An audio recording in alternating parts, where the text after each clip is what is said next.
Epilogue. Here is a summary of some points that appear in McFadyen's very amateurish Antiquity of Man at Lake Poukawa. Obviously that's a typo. October 1978. It begins with an abstract containing 3 statements of interest. Archaeological excavation of a Maori occupation site at Lake Poukawa shows the site was probably occupied between 150 and 300 years ago and has been badly disturbed by European farming. There is no evidence for human occupation before the Taupo pumice eruption. Yeah, to which we may respond. According to our so-called leading experts, all known species of moa birds were wiped out by the year 1400 AD, or circa 600 years ago. Here are some quotes. Moa were plentiful in New Zealand upon Polynesian arrival, but were extinct within a century as a result of hunting and habitat loss. Also, we have this statement. Several decades later, there is still no convincing direct evidence of humans on the New Zealand landscape any earlier than 1300 AD. However, at least 21,700 bones of now long extinct birds, the majority of which included many moa of most types, were found at Poukawa by Russell Price and his team. About 85% of these were found to have been cooked, broken into smaller sections, cut with obsidian knives to remove flesh, gouged or sawn and thrown together into middens with hierodella shells, etc. Also, crop stones of moa and other birds were found in large piles, well away from any bones of solitary birds that would have ingested them. In addition, most of these cooked and broken bones, bearing man-made or inflicted marks, were located below any Maori occupation era of strata. Most were under the ash band of the Taupo volcanic explosion of 186 AD, with yet other cut, marked, sawn, cooked and broken up moa bones, as well as cooking pits under the Waimahia ash of 3440 years ago. Because of the above factors, McFadyen's statement that human occupation was only 150 to 300 years ago is ridiculous. If one is to postulate such a hypothesis, then it has to have an element of workability. But McFadyen's estimate of human occupation is too far removed from the very last of any moa hunting activity at Poukawa and conflicts with academia's consensus conclusion by a span of 300 to 450 years. At Wairau Bar, Blenheim, in the South Island, moa hunter people were buried with moa eggs and necklaces made of moa bone. All over the length and breadth of ancient New Zealand, people lived contemporaneously with moa birds, spanning thousands of years of human occupation. Added to the above is the indisputable evidence of C14 results issued by the DSIR Radiocarbon Dating Lab, Lower Hutt, under the direction of eminent scientist Dr. Athol Rafter. Human bones, cooked moa bones, or those of other bird species, hierodella shells, carved artifacts, etc., returned very ancient C14 dates, the oldest of which for Poukawa was 7170 years, plus or minus 60 years before 1950. McFadyen's statement that European farming has badly disturbed ground at Poukawa is completely untrue. The formerly underwater but now drained farm flats in the valley lie on peat soil, where surface weeds like fescue need to be removed by tracked crawlers that have a large footprint to distribute vehicle weight, as opposed to wheel tractors that subject heavy weight onto a small section of ground at the base of round tyres. Because the peat has lost its water, cracked and shrunk, it can easily be crushed downwards by this concentrated heavy weight, thus compressing it towards the water table and increasing the risk of flooded fields. Bladeless, wide-tracked vehicles pulling lightweight surface-scraping harrows or cutting discs distribute the weight of the machine to such an extent that no such damage occurs. At the same time, the valley floor has many higher ground areas that have never been underwater, as evidenced by thousands of years of undisturbed, stratified soil layers visually in evidence. The region is conducive to, or best suited for, grazing cattle and sheep, and only minor surface maintenance of the delicate former lakebed is required by machinery. McFadyen's statement that there is no evidence of human occupation before the Taupo pumice eruption is completely untrue, as cooked moa bones and those of other species, clearly eaten, scratched and broken into small sections by humans, were found deep below the Taupo and Waimahia ash bands.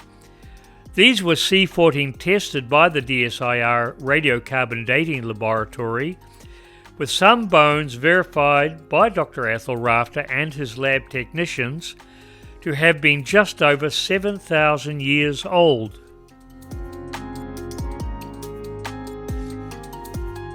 Moa leg bones especially are thick, heavy-walled and tremendously strong. McFadyen's suggestion that the breakages were due to slow processes of soft, malleable, shrinking peat, subjecting them to pressure sufficient to break them, stretches scientific credibility to the extreme. He also suggests that all the cut, sawn and gouge marks inflicted upon thousands of cooked bones found in midden heaps were all done by tree roots. Added to the above is the fact that the 22,000 plus bird bones, 85% of which were cooked and unnaturally marked, came from primarily 4 widely separated dig sites over 2 separate farms. All of these dig sites were on elevated, permanently dry ground that had never been underwater. Elsewhere, McFadyen states in his article, bones previously found by Mr. Price were examined by Mr. Markham, and some had marks similar to file marks, which may have been caused by tree root abrasion. This statement flies in the face of what McFadyen heard directly from Dr. Yaldwin of the Dominion Museum. McFadyen wrote on the 17th of March 1970, Dr. Yaldwin of the Dominion Museum has also seen the bones in question and is of the opinion that the markings are not natural.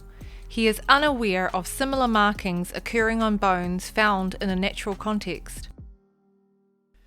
McFadyen's introduction. McFadyen's opening statement here says, Lake Poukawa, Figure 1, is surrounded by peat-containing layers of tephra from the central volcanic region of the North Island. Perhaps it would have been fair and reasonable to identify the fact that the peat and associated tephra ash came in at least 2 distinct long-term types that significantly impacted on all archaeological or geological analysis within the Poukawa Valley. The peat type accentuated by McFadyen to prove his hypothesis was sodden lakebed peat, permanently underwater for thousands of years until 1931. This form of peat was impregnated with a mud slurry admixture of water-laid volcanic tephra through its top surface, which ash had rained down onto the lake water in ancient times. Once the lake bed was drained of water in 1931, this peat shrank and cracked, allowing dry surface materials, including modern-day snails, sheep bones, etc., strewn over the now dry former lakebed surface, to cascade a short distance down into the gaping fissured peat ash mix below. The second form of humus peat had formed on permanently dry land, and the subsurface stratifications of peat from bygone ages were overlain with hard, concrete-like layers of unbroken, air-laid tephra, sealing over everything that lay beneath. Anything under these ash bands, sitting below the modern-day surface humus, had lain there in permanent situ since before the ancient volcanic explosions that violently expelled the tephra dust that came to rest there. In his introduction, McFadyen makes the statements. Reported in New Zealand Archaeology Association newsletter, Price 1963 to 1965, that Maori occupation remains had been found below the Taupo pumice conflicts to a generally accepted date of 1000 before present. McFadyen seemed to infer that if something conflicts to a generally accepted date with what he sees as the peer consensus, then it must be wrong. As it turns out, McFadyen was out of step with the large number of leading New Zealand scientists who had tested Price's findings and found them to be scientifically proven by the most up-to-date methods available. At the time, the 1000 before present date of human occupation was under severe review based upon new compelling evidence coming to light. In this introduction, McFadyen quotes an early article by Wellman, 1962, to support his contention of no occupation found below the Taupo ash. However, he fails to mention that in 1969, Wellman, along with the other credentialed senior geologists of the Victoria University Geology Department, namely Kern and Vucetich, concurred in agreement with leading pedologist Alan Puller that there was indisputable evidence of human occupation situated below the Taupo and Waimahia ash bands. They tested this themselves on site at Poukawa. Also conflicting with the generally accepted date of 1000 years before present was an artifact uncovered by archaeologist Lady Eileen Fox in 1974 at Tiro Moana Pa, Hawke's Bay, a mere 19 miles from Russell Price's four main dig sites. Carbon-14 age testing by the DSIR radiocarbon dating lab of a well-preserved door portal found by Fox and her team returned a date of 1960 years BC. And again, also conflicting with the generally accepted date, is a radiocarbon result in 1968 from Oturehua Quarry of central Otago. At the site, archaeologist Foss Leach uncovered a carbonized post butt. So this was obviously a post put in place by humans that was subsequently dated by the Rafter Laboratory at 9,540 years ago, plus or minus 145 years before 1950. McFadyen says that in August 1973, with the permission of Mr. Price, Site N141-12 was studied by Victoria University Wellington Geology Department. This is at best an exaggeration, or at worst an outright lie. Farmer David Butto has no recollection of Bruce McFadyen or any group representing themselves as Victoria University Wellington Geology Department coming onto his farm, nor does Bill Butto, who now owns the farm next door and often worked on digs with Price. Certainly, these interlopers did not introduce themselves to David Butto, nor ask permission to conduct a formal archaeological dig, which should have been done as a basic courtesy and policy requirement within the university rules. David Butto considers that this group of nameless, faceless people was sneaky in the way they came and went unannounced. This is the David Butto farming family, Roz, David and Kathy, who worked in with Russell Price and had tremendous respect for the man and his genuine accomplishments. Like so many others, they were devastated when Price's 25 years of hard work were so unfairly nullified and marginalised in the eyes of the public by McFadyen's hatchet job. They had seen the accumulating evidence for themselves over several years, and knew Price was correct in his conclusions. None of them remember Bruce McFadyen or his associates being on the farm property, and were never consulted about Victoria University undertaking a formal dig on the farm. From the family's point of view, McFadyen's comings and goings were sneaky and, in retrospect, reek of something unsavoury and suspicious going down. McFadyen and Victoria University owe them an explanation and apology. But McFadyen says elsewhere in his acknowledgements that those who came to the site, who gave in-the-field assistance, were members of the Victoria University Geology Society and the Wellington Archaeological Society, with the Victoria University Internal Research Committee funding the work. So who were these societies, and what's an Internal Research Committee? They are certainly not the Victoria University Geology Department. What are the names of all the people involved? How long were they on site? Where did they all stay in the region, and for how long? By the known evidence on site or recorded, as a drawing within McFadyen's site map or photographs, we know their dig was very small and superficial. So how did they arrive at such far-reaching conclusions? How comprehensive do they consider their dig to have been when their own photos show cracked peat near the surface of what was underwater lake bottom only 42 years previously? Where is the proof that they scientifically scrutinised the actual permanent dry ground excavations of Russell Price, which had already been scrutinised and tested by leading aligned scientists and declared to be intact, unbroken, and sealing everything beneath them? Who are we dealing with here, and what were their qualifications to draw such influential conclusions? Certainly, McFadyen himself was only qualified as a surveyor at that time and held a minor degree in a category of social anthropology. He was not a qualified archaeologist or geologist, nor did he have any credentialed qualifications in tephrostratigraphy.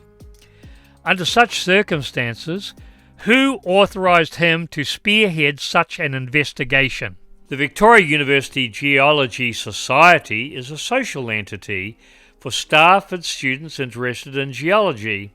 One of their published mission statements said, Past events have included guest speakers, quiz nights, sports events, movie nights, field trips, including a trip this year to White Island, pub crawls, and student symposiums at GNS. So it's looking more and more like we have a casual bunch of student and staff day trippers out on a field trip to see Russell Price's dig at site N141-12. The Wellington Archaeological Society is likewise a social entity, with a membership spanning professionals, amateurs, students, organisations, businesses and institutions involved or interested in New Zealand archaeology and heritage. Again, more day trippers, off on an adventure to check out Price's dig and have a fun and informative tiki tour of his site. The Victoria University Internal Research Committee provided the funding for this caper, and this is what it says about them. This joint research committee deliberates on matters relevant to the research portfolios of the Faculty of Education, Faculty of Humanities and Social Sciences, and the New Zealand School of Music. In 1973, when McFadyen and his entourage went to Poukawa, the Victoria University Internal Research Committee was allocated government funds for particular research projects, and the committee obviously saw this outing as important, sufficient to provide the funding. So how much was spent to cover the costs of how many participants? The other strange aspect of this discourteous sneak-in, sneak-out, pseudo-clandestine operation is that McFadyen's devastating report didn't appear for 5 years, until 1978. Why is that? He'd been studying for a degree in geology at Victoria University during that time, so had he thought that publishing too early would mean that his scientifically bereft report wouldn't get any traction due to his lack of any suitable credentials and content? It is the general opinion of Bill and David Butto, as well as a large group of other Price supporters of the time, that McFadyen's sole purpose was to do a hatchet job on Price's credibility. Already, the actual Victoria University Geology Department had backed Price's work and conclusions. So who were these Society and Internal Research Committee people masquerading as qualified geologists, and where is their formal, comprehensive geological report covering the totality of Site N141-12? So, it seems that more minor staff, functionaries or students within Victoria University were undermining the work of the senior staff of the geology department, namely Doctors Wellman, Kern and Vucetich, who were fully in agreement with Price's findings. Here is an excerpt taken from the Dominion newspaper, 6th of May 1969. Now back to McFadyen's report, Antiquity of Man. The Poukawa Site. McFadyen's opening statement is, "The site is on a raised mound of lake sediment." This statement is misleading as the elevated mound sits atop permanently above water terrain and only borders upon lake sediment. McFadyen states in this section, lying very close to a recently active fault. There was an earthquake in early 1931 which devastated the nearby city of Napier. The epicenter of the shock wave was 50 kilometers to the north-northwest of Poukawa Lake. In the Poukawa Valley there was no perceivable surface damage of serious consequence. Brick chimneys of some houses were shaken down, and the newly made canal suffered some slips on its embankments. In the swamp section of the canal, the soft lake bottom rose a few feet. These problems were rectified in 1931 or later. What McFadyen seemingly tries to portray here is that the widely separated sites, 1, 2, 3 and 4, where Price dug, were all seriously affected, causing the ground to crack and move everywhere within. By McFadyen's inference, the seismic shock was so intense that everything went topsy-turvy, cascading bones or artifacts in higher strata down into the depths, where intact bones were subsequently crushed, tumbled and broken by the pulsating ground, thus positioning them somewhere other than at their original strata level. Such an Armageddon-type catastrophe clearly did not happen, and the observations of the foremost New Zealand tephrostratigraphy scientists, Alan Puller and Colin Vucetich, confirmed this. They found unbroken, cement-like ash bands with no fissures running through them. Bones and artifacts located by Price were clearly in original situ, where they had lain for centuries or millennia undisturbed. McFadyen states elsewhere, The mound is thought to have been raised by an earthquake before human settlement.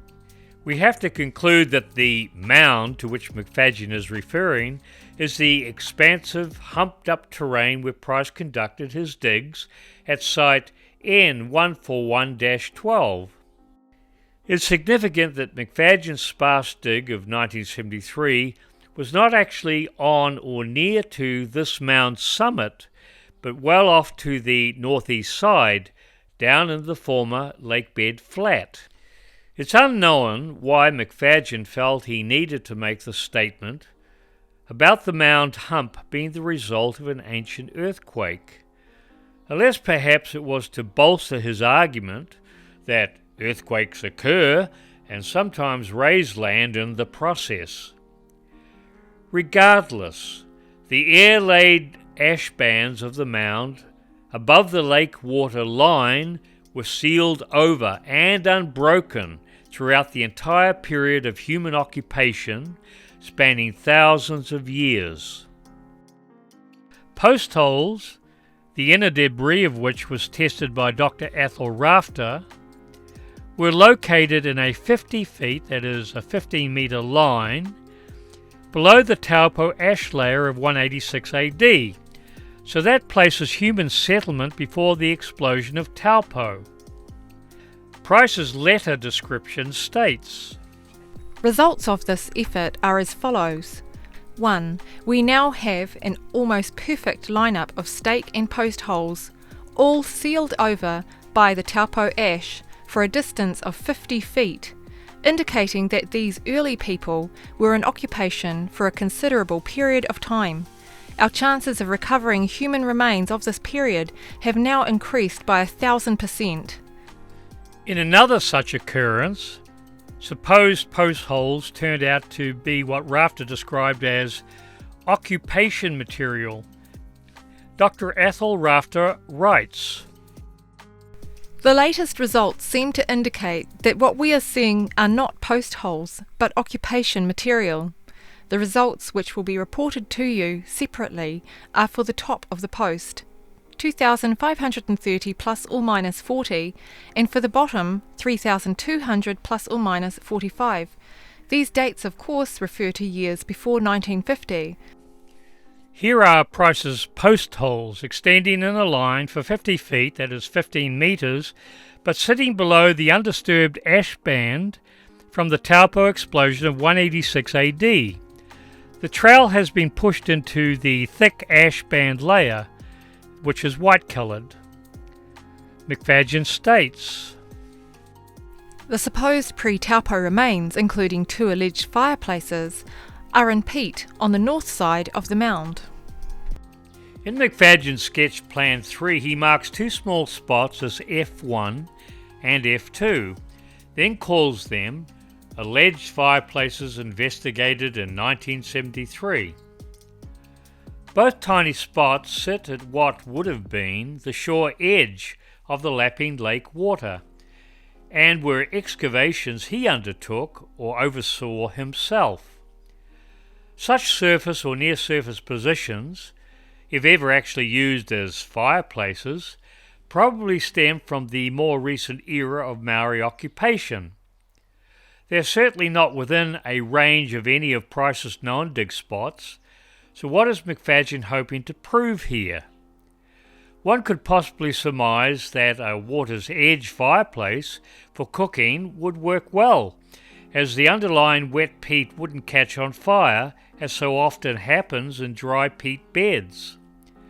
At least at the end of this section, McFadyen admits that none of the spots where he dug were on ground where Price had dug.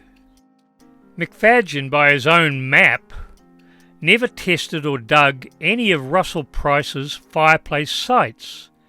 McFadyen states, Figure 2 shows lake sediment rising into a mound.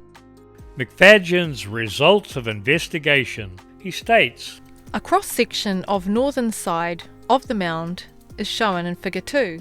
Figure 2 apparently indicates the length of the trench to make this cross-section drawing as 12 metres long and 3 metres deep.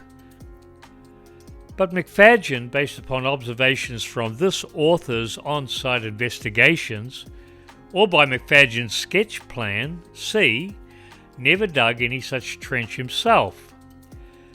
The line marked A to B on this Figure 2 drawing seems to have been produced from a pollen core sampling line undertaken by soil scientists working in with Price.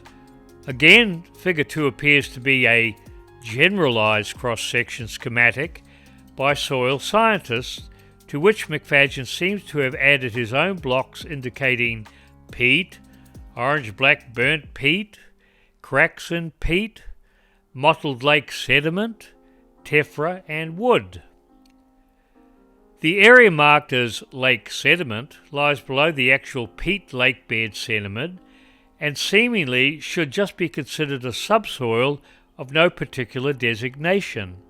The subterrane and strata of all the Price's dig sites varied quite considerably, as evidenced by his detailed cross-sections.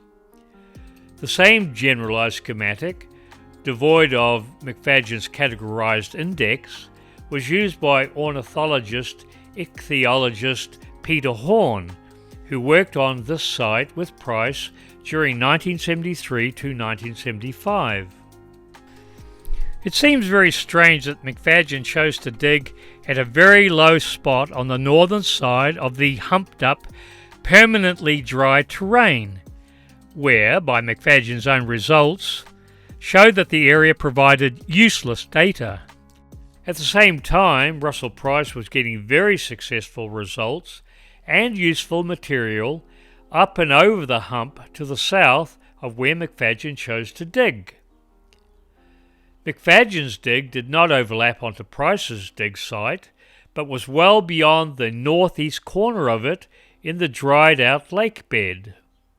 This is very suspicious, and sounds like a case of simply trying to prove Price wrong, using a known worthless spot to somehow represent Price's totally separate work and findings. They were never one and the same dig spots, but widely separate areas altogether. Price would have shook his head in bewilderment, knowing McFadyen's chosen spot would achieve nothing but a look down into cracked peat. But you've got to let the kiddies have a play. Who knows? It might lead on to some of them in becoming seasoned archaeologists one day. McFadyen states, The presence of an old lake shore would suggest that the bird bones are from stranded carcasses. This is clearly wrong.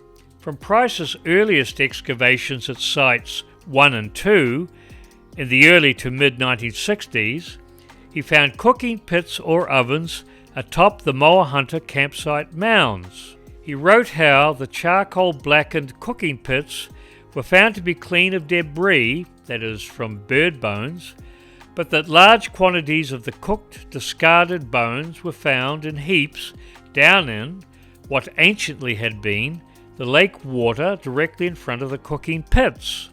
Likewise, crop stones of the birds were found in sizable heaps beside the cooking pits, rather than in a solitary small batch that one could attribute to a single stranded bird. It's very obvious, as well as practical, that the pits were frequently cleaned out and readied to receive the next batch of moa meat for the ongoing cook-ups. Russell Price, by consequence, found that, upon dry land, but under the unbroken taupo ash layer, there were stone tools and thousands of cooked bones broken up during Moa Hunter feasts, and many of the bones bore cut, saw, or gouge marks made by humans. Price insisted much later, after his scientifically gained conclusions were assailed, that there were clear signs of human activity, unless ancient Moa spent their time breaking themselves up and cooking each other. McFadyen states, The peat is extensively cracked. Figure 3. Note how carefully McFadyen has cleared the top debris off the fissured peat in Figure 3, leaving its top surface unscarred by tools. Thereafter, the cracks have been carefully swept clean to accentuate their appearance for the camera shoot. Showing cracks was the whole purpose of the exercise. These cracks will only occur where, previously, there was waterlogged peat that has been subsequently drained of its water content. These are areas that were substantially or permanently deep in water for a long duration, whereas the people lived up on the dry ground, which was not waterlogged, and it would be unusual if the deeper subsurface peats ever cracked. The upper permanently dry strata is where the broken, scratched, sawn bones excavated by Price were found, most of them burnt in cooking pits during ancient Moa hunter feasts. The area of lakebed that was underwater in ancient times is not what was yielding the information which Russell Price was seeking. McFadyen states, A short distance below the surface of the peat is very fine-grained, burnt, orange-coloured layer. According to farmer Bill Butto, this is the material you get when there is underground fire in the peat, and would have happened after the lake bed was drained and sufficiently dried out. Bill Butto states, Wherever there was a peat fire, Mr. McFadyen would not have found satisfactory layers with which to understand the prehistory of the site. McFadyen states, Features similar to post holes with grey-coloured loamy fill were found below the Taupo pumice in lake sediment, near the top of the mound. On his Figure 2 drawing, he calls these root holes. Bill Butto's comment when reading this in McFadyen's report was, He fails to say whether the Taupo pumice was an unbroken layer or not. He thereby fails to identify if it was ancient or new. Old root channels and peg or post holes will not look the same. Peg holes will be quite defined, whereas old root channels will have more continuity to them over a longer distance.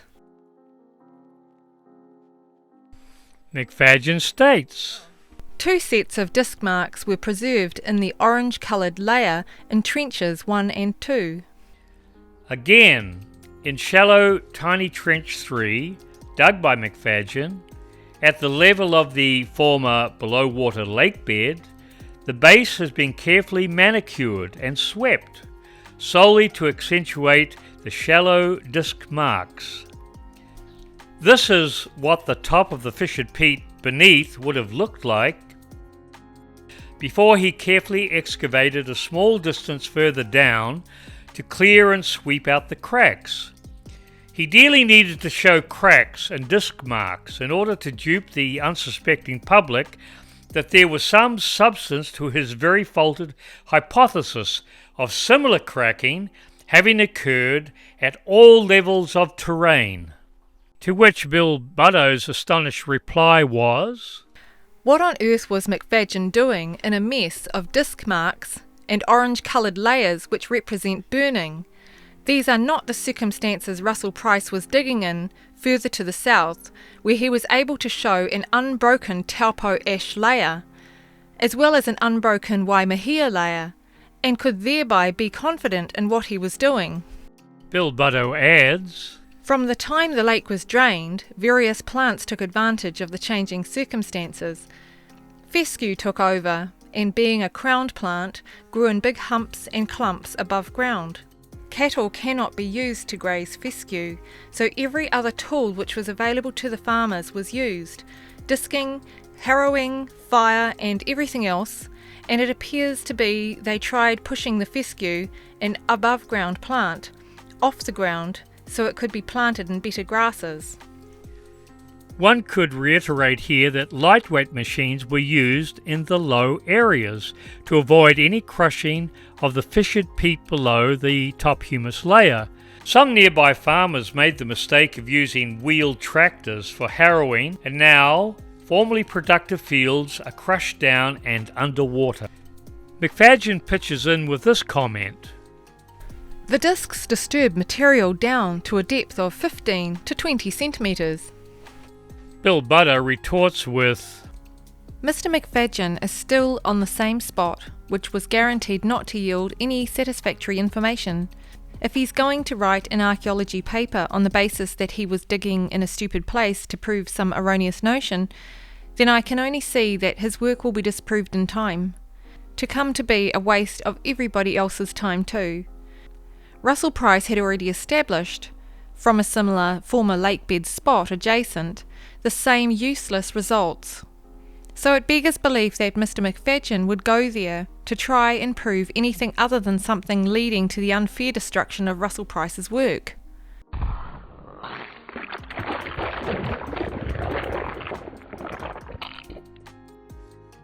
I'm frightened, Mary.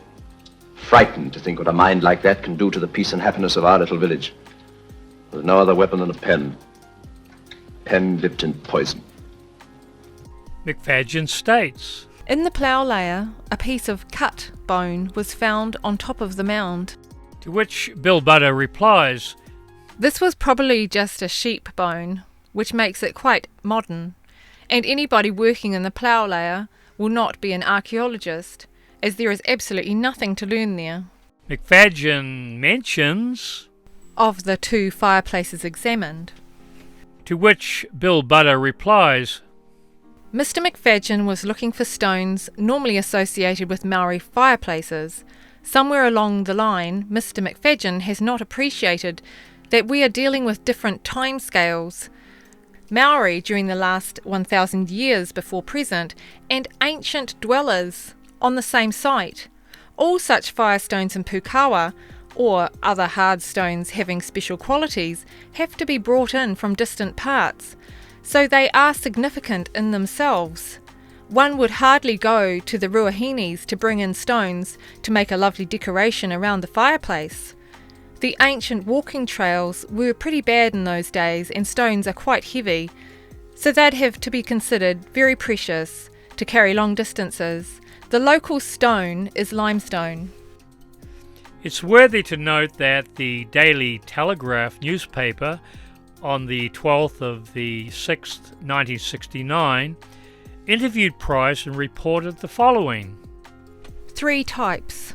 Mr. Price said that to date, by careful exploration, evidence has been unearthed at the site of 3 clear and distinct types of people. This had been gauged by the oven stones they used. These are all important. On one part of the diggings, the oven stones were about 4 to 5 inches in diameter and were water-rolled, clearly having come from a creek. Further along the site, the oven stones were all of sandstone collected from the area, and at the south end of the site, it was all standard greywacke riverstone type. All of these have an important significance, Mr. Price said. But the fireplaces that Mr. McFadyen was dealing with also had peat fires through them, as he mentions the burnt orange coloured layer. Bill Butter adds, My experience over many years of Mr. Price and his work was that he would make sure he had an undisturbed layer of taupo pumice before excavating further down to scientifically consider what lay underneath. Mr. McFadyen is very much at conflict with what I saw, how Mr. Price went about his archaeology work. McFadyen mentions An examination of sections left by Mr. Price through Maori Midden. to which Farmer Bill Butter replies, Mr. Price was not interested in Maori Middens, and I'm not sure how Bruce McFadyen got this muddled up. McFadyen, in what must be the ultimate porky, states, nowhere was cultural material found below the undisturbed pumice. Bill Butter, in justifiable irritation, states, This is a complete fallacy. Obviously, Mr. McFadyen did not sufficiently study the materials located by Price and his colleagues, and the circumstances in which they were found, or the ash bands they lay under. McFadyen, in making this ridiculous statement that no human occupation materials were found below the ash bands, is totally in conflict with his own conclusions of March 15, 1970, where he wrote a major report agreeing to the fact that Price had found exactly this evidence under the ash bands. McFadyen was also at odds with a large number of New Zealand's leading scientists who, by November 1969, had verified that Price was correct and had found human occupation materials below the ash bands. In Price's report to Ethel Rafter, dating the 2nd of April 1970, he writes, These samples were carefully sun-dried and illustrate that this material was originally deposited there as wind-borne dust and grit, that is, tephra ash. It is in this material that we are finding abundant signs of human occupation in many places in our present site. The Moa bone, which was recently dated at 7170 plus or minus 60 years, among this bone material was the deeply sawn into femur. Some of the shattered giant Moa bone carries the clear marks of man on its surface. I recovered 2 pieces of Moa bone, one filed and the other sawn, from the northwest sector of Square 4. This material was from a small moa and was embedded deeply in the subsoil and was recovered 12 inches below the Waimahia ash. It seems very significant that at the same time Price was writing this letter to Rafter, Rafter was writing to Price to tell him he had just had an interview with McFadyen, who had arrived back from seeing Russell Price at Hastings and looking at the site and going through all of the information. And McFadyen was very enthusiastic about Price's work, so much so that Rafter called McFadyen a convert. McFadyen mentions holes cut through pumice and filled with midden. Here McFadyen is seemingly referring to his tiny dug holes F1 and F2, the low ground area that 42 years previously to his 1973 whirlwind visit to Poukawa was lake bottom. This area, years after the 1931 drainage scheme, was harrowed, disked, to remove encroaching surface fescue grass that has a very detrimental effect to cattle health. The disking undertaken by crawler-tracked machines was shallow, but sufficiently deep to reach the undulating, water-laid tephra ash contaminated with peat and the fissured peat itself. The underlying fissures had caused some upper strata and objects to cascade downwards out of original situ. This little gem of opportunistic knowledge became the foundation point of contention to suggest that everything Price had excavated at higher levels and in permanently dry strata was nothing less than mixed up, topsy-turvy, unreliable material, an absolute misattribution and falsehood. Bill Buddo states, McFadyen's mixed material is readily identifiable and can be immediately excluded from the results, and surely Mr. McFadyen should have known that and acted accordingly if he had any actual archaeological or geological expertise. Bill Buddo adds, Russell Price was well aware of the Martai-dominated forest, as there were large volumes of Martai seeds found in the peatlands of earlier times. The comments that McFadyen has to make about the beginning of forest clearance, as reported by McGlone, indicates that there was slash and burn agriculture going on in Hawke's Bay about 1,000 years before present. As stated, McFadyen concludes that Maori didn't inhabit the region until 150 to 300 years ago.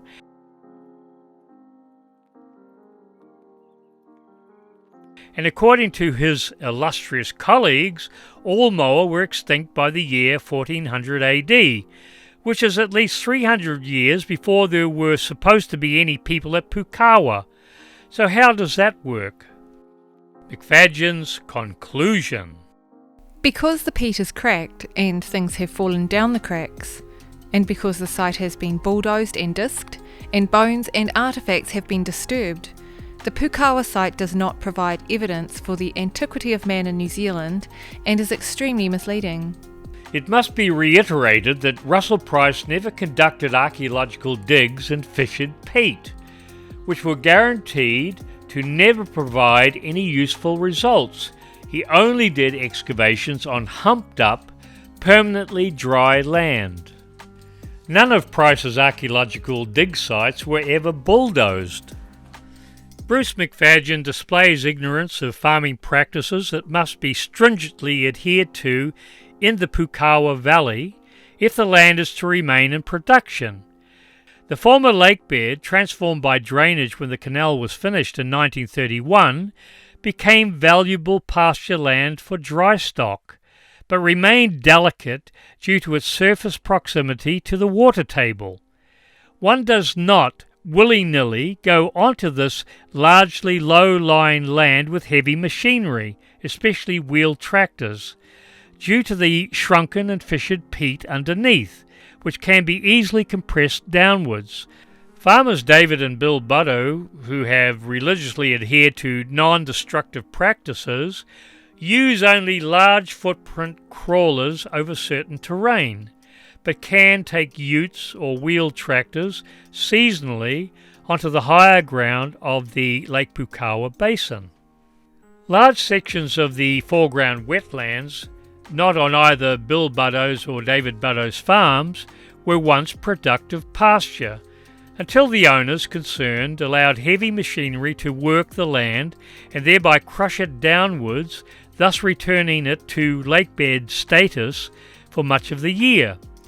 Likewise, a local lady, known to Bill Butto, allowed part of her farm to be leased, and it too was subjected to cropping, where heavy machinery ruined it permanently, rendering it a swamp.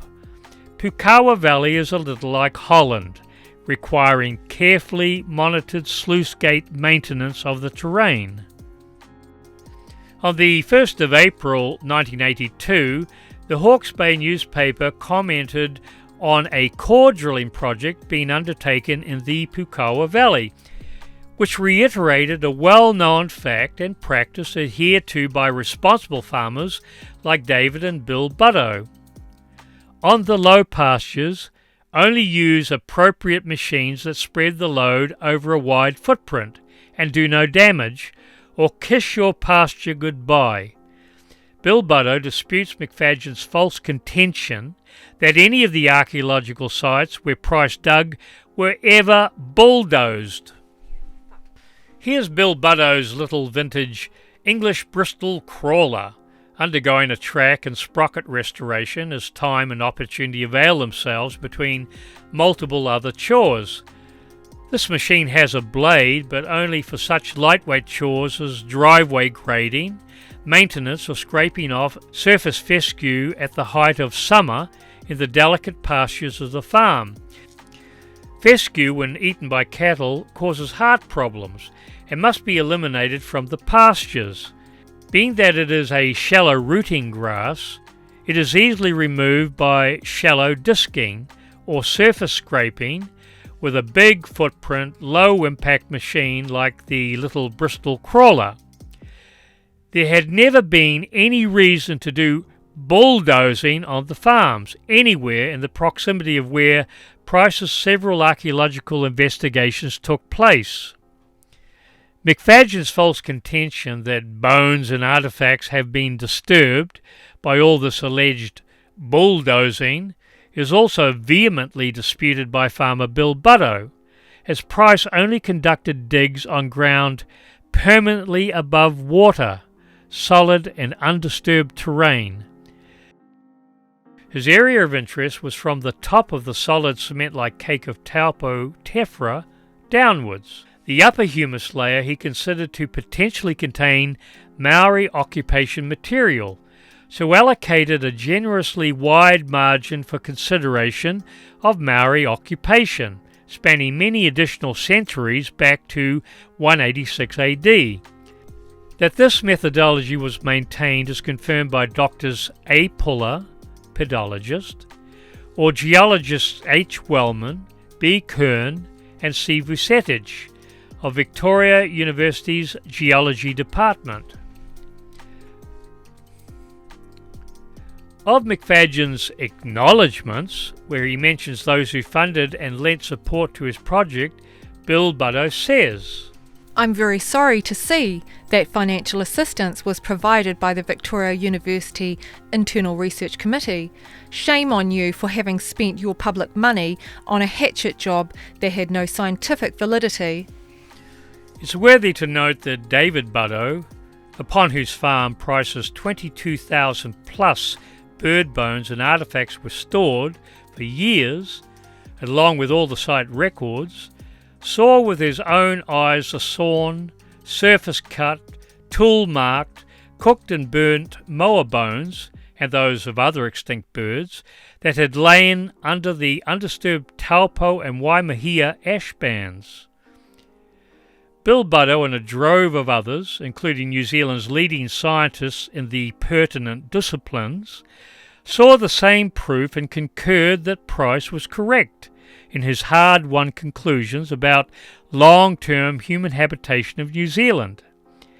Yes, shame on you, Victoria University, for having foisted this unqualified, inexperienced bunch of inept no-hopers onto us in 1973, with the obvious agenda of aborting the reasonable processes of unbiased scientific investigation, and thereby marching us backwards into the archaeological dark ages.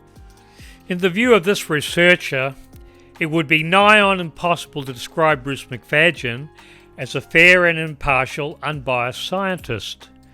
His track record to date would suggest that he is a troll at the gate, whose primary preoccupation is to throw cold water over any date ranges that would suggest a very long period of human habitation in New Zealand.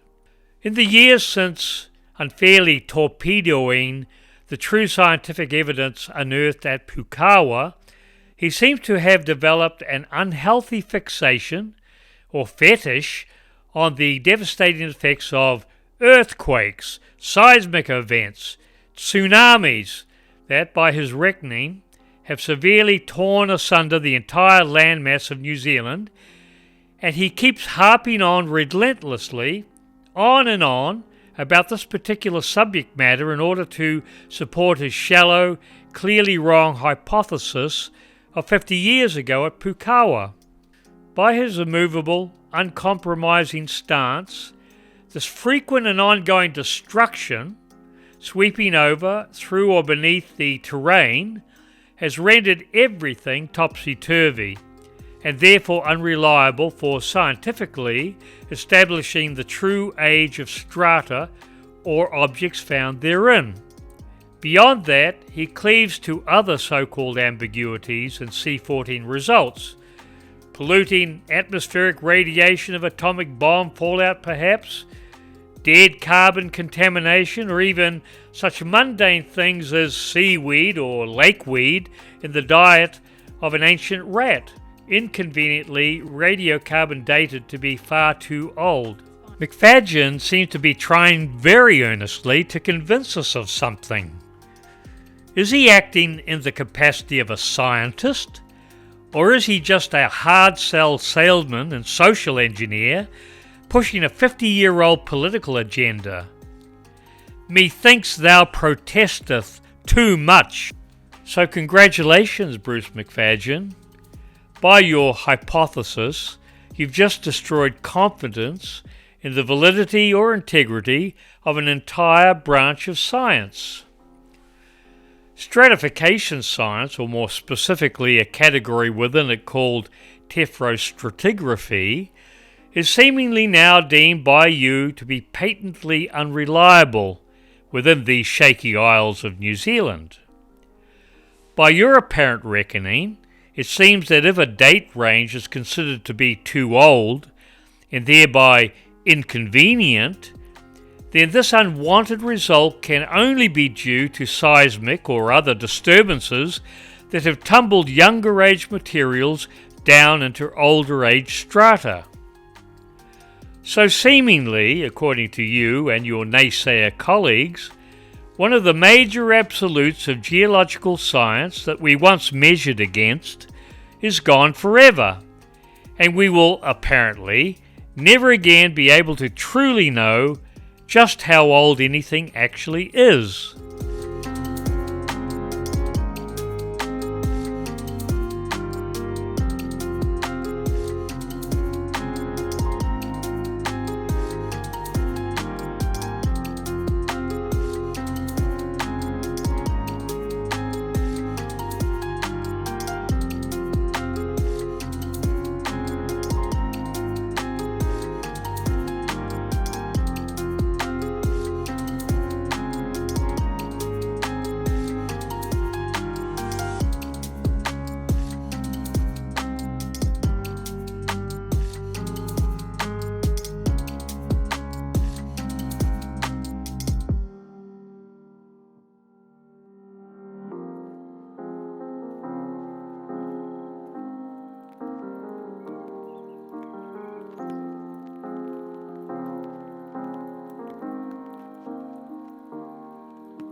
50 years ago, New Zealanders came within a hair's breadth of having their true long-term history revealed, only to have it all snatched away at the last minute by control freaks and social engineers with political agendas.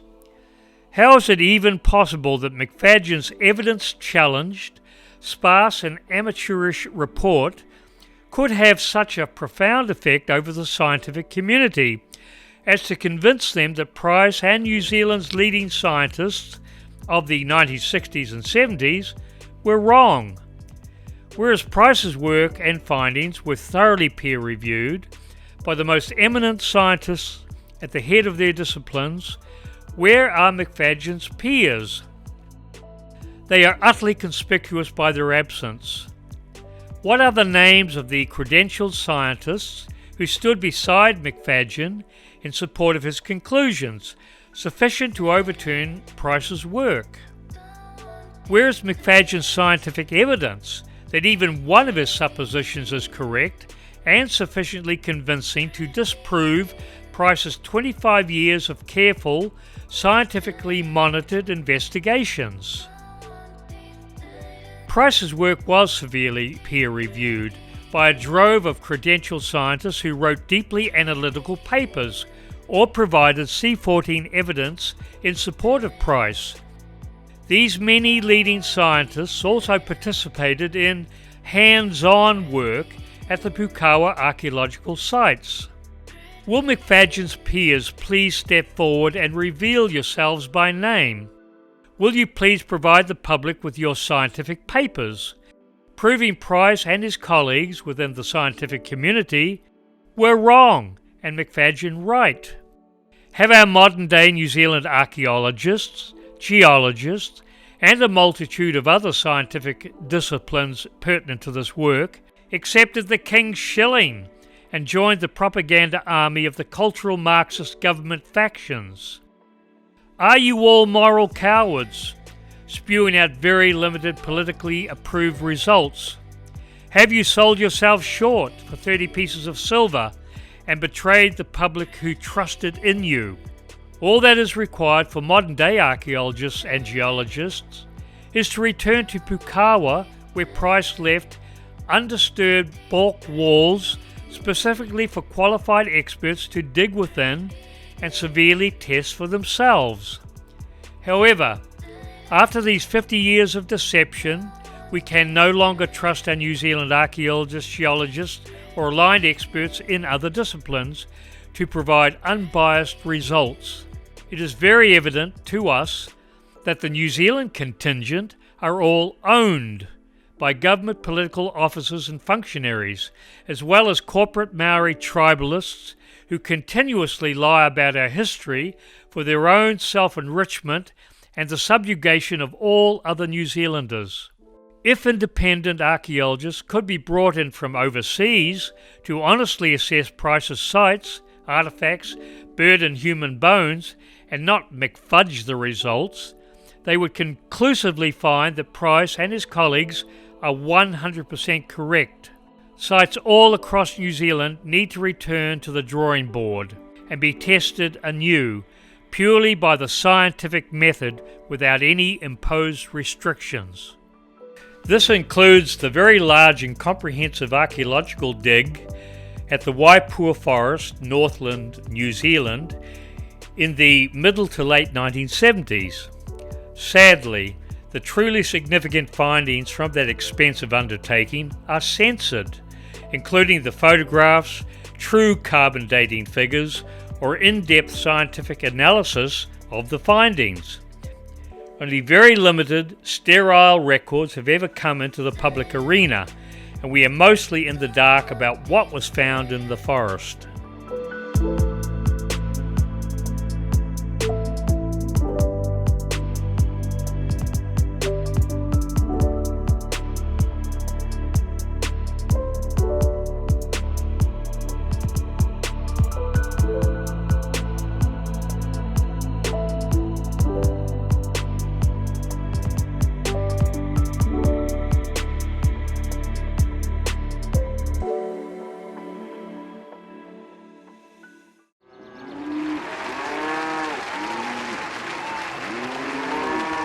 friends, Romans, countrymen, lend me your ears.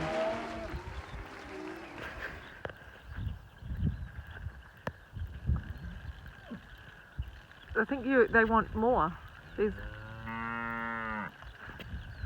Tomorrow and tomorrow and tomorrow creeps in this petty pace from day to day till the last syllable of recorded time, and all our yesterdays of life it falls away to dusty death. Out, out, brief candle, life is but a shadow, a poor player who struts and frets upon the stage, and then is heard no more.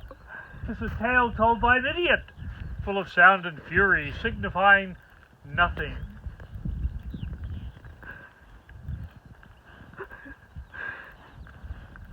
Nothing to eat here, my sweet. Nothing to eat here. Would you like to eat this, would you? He's beautiful. So friendly. Lovely. He's gorgeous, isn't he? And that will be all. And so ends our association here today. Our brief association at Poukawa. Et tu blute.